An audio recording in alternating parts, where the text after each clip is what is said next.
Good morning, class 10 students. Welcome to my LOH channel. My name is Madhu Ahuja. As you know, we have started with 10 Kadam series और आज हम chapter 2 में से 10 important questions discuss करें.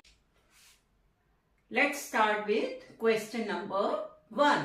Okay, आप यहाँ देख सकते हैं why does dry HCl gas not change the color of dry litmus paper?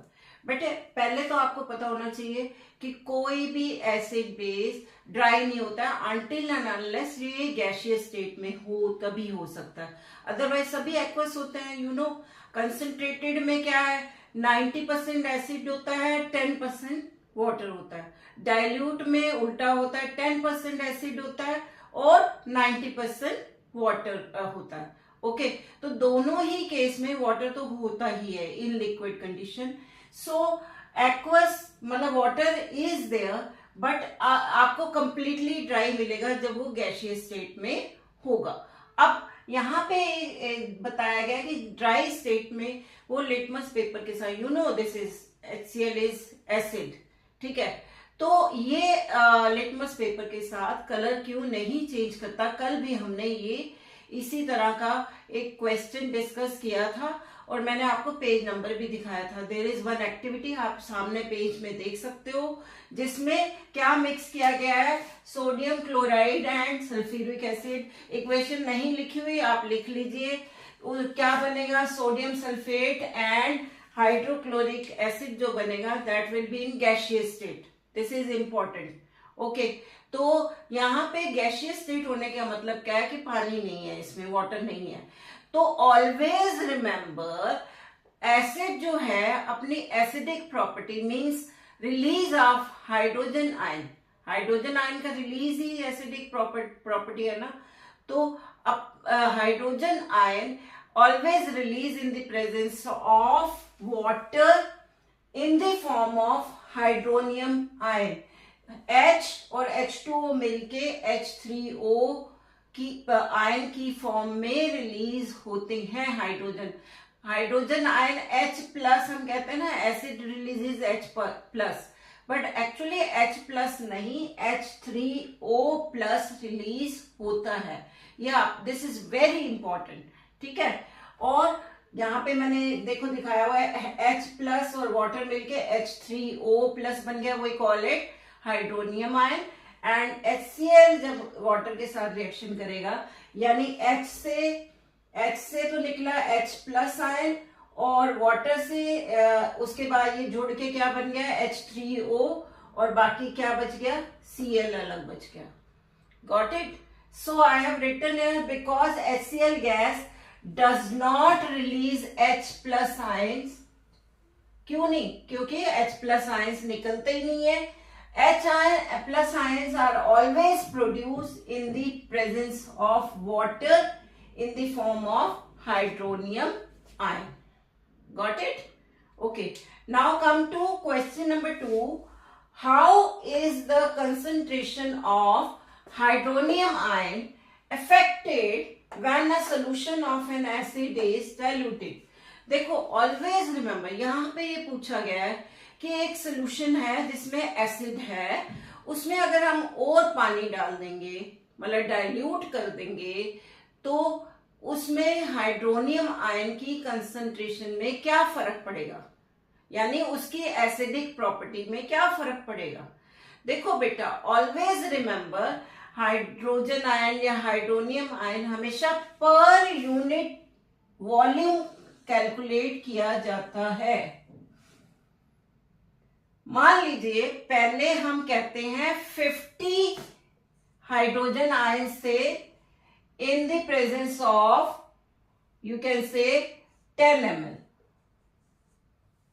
अब इसको डिवाइड करिए तो आपका आ गया 5, ठीक है. कंसंट्रेशन कितनी हुई 5. I am just giving example, एक जस्ट आपको ड्राफ्ट मैथमेटिकली बता रही हूं समझाने के लिए, एक्चुअली ऐसे नहीं होता, ठीक है. अब मान लीजिए अब हम कहते हैं वही 50 ही तो हाइड्रोजन आयन है और पानी कितना हो गया, अब 20 हो गया. तो जब आप इसको डिवाइड करोगे तो अब क्या हो गया, ऑलमोस्ट 3.5, ठीक है, तो यहां डिक्रीज हुआ, कंसंट्रेशन कम हो गई. तो ऑलवेज रिमेंबर, और हाइड्रोजन आयन कंसंट्रेशन, और you can say hydronium ion concentration is always per unit volume. So जैसे ही हम उसको डाइल्यूट करेंगे, इट्स कंसंट्रेशन विल डिक्रीज. ये बेटे एक जस्ट ऐसे ही मैथमेटिकली आपको समझाने के लिए बताया गया, ऐसे नहीं निकालते कंसंट्रेशन, ठीक है. Okay, now come to question number 3. A metal compound X, ये आपका एनसीईआरटी का ही है बट इंपॉर्टेंट है इसलिए मैं करा रही हूं. अ metal compound X reacts with dilute HCl to produce effervescence. अब पहले तो effervescence क्या होती है बेटा? What do you mean by effervescence? Effervescence means like जब आप कोई भी कार्बोनेटेड ड्रिंक जैसे पेप्सी या कोला वगैरह उसको शेक करो तो उसमें से कितने बबल्स और झाग सी बन जाती है ना, that is due to presence of carbon dioxide gas. वो झाग सी जो बनती है दैट इज कॉल्ड एफरवेसेंस. और ये किसकी पहचान है? कार्बन डाइऑक्साइड गैस की, ठीक है. कार्बन डाइऑक्साइड गैस की पहचान है कि ब्रिस्क एफरवेसेंस निकलती है, ठीक है. And the gas evolve extinguish burning of candle, और कैंडल को पास लेके जाओगे उसको बुझा देगी. ये दो क्या है प्रॉपर्टीज है कार्बन डाइऑक्साइड गैस की. These are the, you can say, how to identify carbon dioxide gas, but this is not confirmatory test, ठीक है. नेक्स्ट क्वेश्चन हम करने वाले हैं उससे रिलेटेड. तो ये confirmatory टेस्ट नहीं है, पर इससे आपको अंदाजा हो रहा है कि ये कार्बन डाइऑक्साइड गैस है, कि एफरवेसेंस में निकल रही है और ये कैंडल को भी बुझा रहा है, राइट. तो अब नेक्स्ट है राइट बैलेंसिंग. अब क्या है? If one of the product is calcium chloride. अब देखो प्रोडक्ट्स में उसने एक तो इशारा दे दिया कि कार्बन डाइऑक्साइड गैस है, ठीक है. दूसरा उसने इशारा दे दिया कैल्शियम क्लोराइड बना है, ठीक है. और अब आप एक उसने बता दिया HCl है, ठीक है. तीन चीजें अगर पता लग गई हैं तो फोर्थ वन तो आप बता ही दोगे, दैट इज इक्वेशन. आप लिख लोगे, फिलिंग द ब्लैंक्स आते हैं ना इस तरह से कि तीन लिखे होते हैं, एक फिलिंग द ब्लैंक्स भरना होता है. तो आपका x compound is calcium carbonate. Calcium carbonate को जब एसिड में डालेंगे तो calcium chloride water and carbon dioxide gas बनेगी. ओके बेटा, क्वेश्चन नंबर 4 देखते हैं बेटा. यहाँ पे write confirmatory test for carbon dioxide gas, also write equation involved. अभी मैंने आपको बोला ना कि हम कार्बन डाइऑक्साइड का वैसे पहचान करें तो हम कहते हैं ब्रिस्क एफरवेसेंस आ गई, और it is a fire extinguisher also. But confirmatory test जिससे बिल्कुल पक्का कंफर्म हो जाएगा कि this is carbon dioxide gas, उसके लिए क्या करते हैं, कार्बन डाइऑक्साइड को लाइम वाटर में पास कराते हैं and it turns milky. When carbon dioxide is pass through lime water turns milky, milky हो जाता है. ये आपने लैब में देखा होगा, ठीक है. अब लाइम वाटर क्या होता है? नॉट नींबू पानी. लाइम वाटर इज क्या है? ये कैल्शियम हाइड्रोक्साइड, जिसको हम क्या बोलते थे? स्लेट लाइम भी बोलते हैं. दिस इज लाइम वाटर, ठीक है. लाइम वाटर में जब carbon dioxide, this is lime water, ठीक है. ये लाइम वाटर है और वी कॉल इट, इसको हम स्लेट लाइम भी बोलते हैं. जब इसमें कार्बन डाइऑक्साइड पास होता है, अगर आप कंट्रोल्ड अमाउंट, थोड़ा सा अमाउंट डालोगे तो व्हाइट पीपीटी बनेगी. देखो ये सॉलिड लिखा है और यहाँ डाउनवर्ड एरो लगा हुआ है. Downward arrow means PPT, precipitate. और पानी में फ्लोटिंग व्हाइट कलर का mass, solid mass of calcium carbonate बनेगा. बट जब आप एक्सेस कार्बन डाइऑक्साइड डालते हैं, देखो सेम ये लिखा हुआ है कैल्शियम कार्बोनेट प्लस वाटर. ये एक्सेस कार्बन डाइऑक्साइड जब डालेंगे तो आपका क्या बनेगा? Calcium hydrogen carbonate, which is aqueous now, means आपका लिक्विड है और मिल्की अपीयरेंस है नाउ. तो एक्चुअली जब हम लैब में करते हैं ना, हम क्या करते हैं कि कार्बन डाइऑक्साइड लगातार पास कर ही जाते हैं उसमें लाइम वाटर में, तो वो फिर उस बीच की स्टेज आती ही नहीं है, प्रेसिपिटेट सीधा किस में बन जाता है, मिल्की में।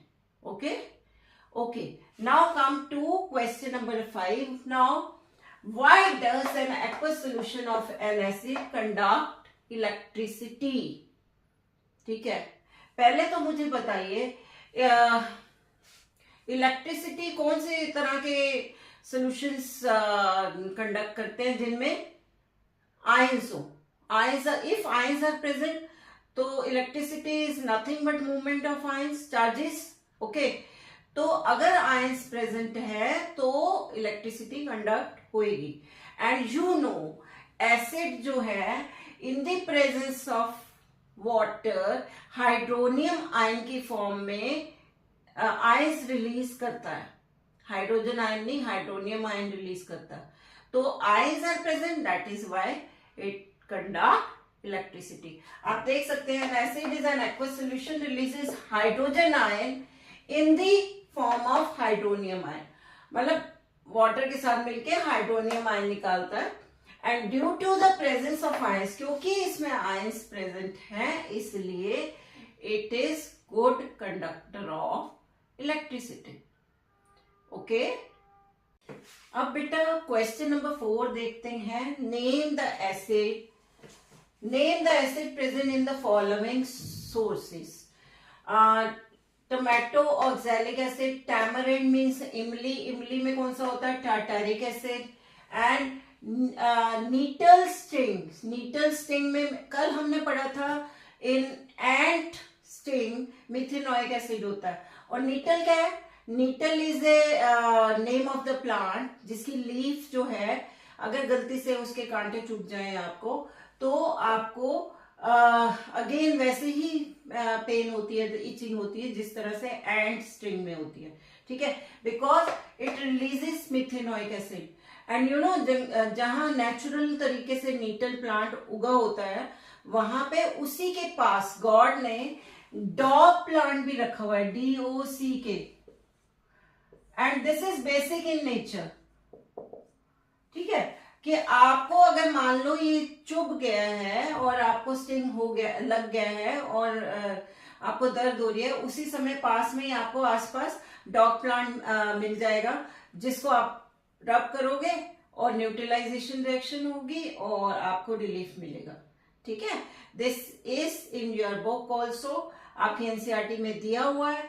और ये जो है कुछ एसिड्स के नाम टेबल 2.3 यहाँ पे मैंने स्क्रीन में फ्लैश भी किया हुआ है, आपका देख सकते हो आप।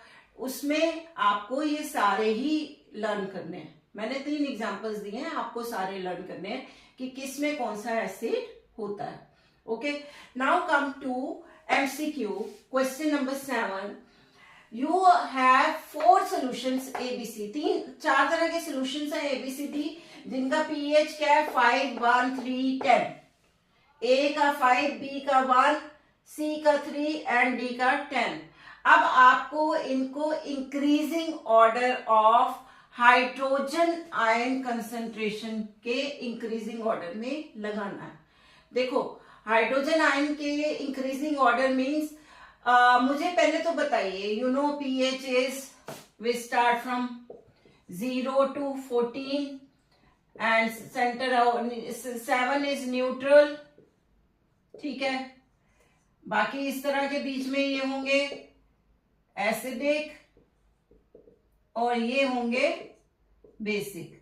This is about pH। pH means potence of hydrogen ion, hydrogen ion की कंसंट्रेशन बताता है pH। ठीक है, और उसमें अब आप देखो कि जितना हम 0 की तरफ होंगे हाइड्रोजन आयन कंसंट्रेशन ज्यादा होगी, दैट मीन्स वो सोल्यूशन ज्यादा स्ट्रॉन्ग एसिड होगा क्योंकि उसमें हाइड्रोजन आयन कंसंट्रेशन ज्यादा है। राइट, तो यहां पे पूछा गया हाइड्रोजन आयन कंसंट्रेशन के अकॉर्डिंग आप इसको इंक्रीजिंग ऑर्डर में लगाइए। यानी सबसे कम किसका हो गया, 10 वाले का, 10 मीन्स D। फिर उसके बाद second number is 5 means A then फिर उसके बाद 3 means C and then 1 means B। तो अब आप इसमें से देखिए आपका कौन सा ऑप्शन मैच करता है, this one, DACB। So this B is correct. Got it. इस तरह का क्वेश्चन इंपॉर्टेंट होता है। यहाँ पे हाइड्रोजन आयन कंसंट्रेशन पूछी जाए, या आपसे कहा जाए कि कौन सा इसमें ज्यादा स्ट्रॉन्ग एसिड है, या पीएच के अकॉर्डिंगली आपको इंक्रीजिंग ऑर्डर में पूछा जाए। ठीक है, अब आ जाते हैं which of the question number 8, which of the following is not an example of strong acid.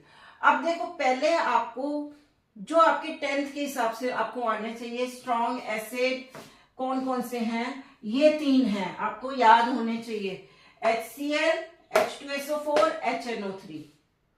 और weak acid carbonic acid, this is name of formula of carbonic acid. जो भी हमें अभी अभी आपको बताया था कि जितने भी एयरेटेड ड्रिंक्स हैं, कोला, पेप्सी वगैरह, उसमें कार्बन डाइऑक्साइड वाटर के साथ मिलके कार्बोनिक एसिड में कन्वर्ट होता है। This is H2CO3, this is weak acid. या फिर हमने ये जो एसिड पढ़े हैं जो फ्रूट्स वगैरह में या वेजिटेबल्स में होते हैं, natural, these are also natural sources में जो होते हैं, these are also weak acids. ठीक है, नाउ बेटा क्वेश्चन नंबर 9 करने से पहले अभी हमने स्ट्रॉन्ग एसिड बताए हैं, एक बार आपको स्ट्रॉन्ग बेस भी जो कॉमनली क्लास 10th के लिए आपको चाहिए वो आपको पता होने चाहिए। That is sodium hydroxide, potassium hydroxide, ammonium hydroxide. Okay, NaOH, KOH and ammonium hydroxide. Okay, अब आ जाते हैं क्वेश्चन नंबर 9 एसेशन पे। देखो बेटा एसेशन कहा गया है कि fresh milk in which baking soda is added. ये जनरली जो दूध लेके आते हैं ना मिल्क मैन, वो करते हैं समर में ऐसा कि मिल्क में ना बेकिंग सोडा मिला के ले आते हैं ताकि उनका दूध जल्दी खराब नहीं हो। खराब होने का मतलब होता है कि वो एसिडिक होएगा, तो उसको एसिड होने से बचाने के लिए उसमें बेस डाला जाता है ताकि वो एसिड होने में देरी लगाए, right. Similarly curd is also curd is also electric acid. ठीक है, तो यहां इसमें भी बेस जब डाला जाएगा तो इट विल इंक्रीज इसका set longer time to set as curd. Acid बनने में उसको कर्ड बनने में ज्यादा देर लगेगी क्योंकि उसमें उसको ज्यादा बेस डाल दिया गया है। ठीक है, तो it will take longer time to set as curd. So this is true. Okay, now reason, baking soda increase the pH value of milk to above 6। बिल्कुल सही, उसका पीएच बढ़ा देता है और this is correct explanation also. So your answer is A. सामने हमने सारी ऑप्शंस फ्लैश करी हैं, हर क्लास में हम कर रहे हैं, अब तक आपको रट जाना चाहिए। ठीक है, तो ये ऑप्शन ए है। अब आ जाते हैं हम question number 10 assertion, the higher the pH of a solution, more acidic is the solution। मुझे ये बताइए, अभी अभी मैंने आपको बताया pH 0